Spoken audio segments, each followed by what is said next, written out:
ఇప్పుడు మీ సిచ్యువేషన్, వేదనలో ఉన్నారా? అణచివేతకు గురైనారా?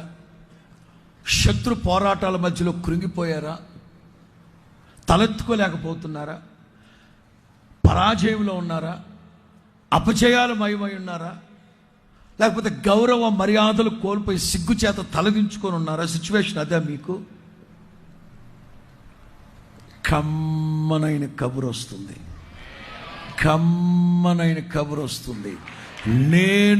నేను కాదు, దేవుడు ఈ సంవత్సరం దేవుడు ముందు మననేది వస్తున్నాడు ముందుకి. మిమ్మును విస్తరింపచేసి మీతో నేను చేసిన నిబంధనను స్థాపించిన. స్తోత్రం చెప్పండి గట్టిగా. నిరాశల చెరలో నుంచి ప్రభువు లేవనెత్తబోతున్నాడు యేసు నామములో. ఇంకా 7వ వాక్యంలో చూస్తాను.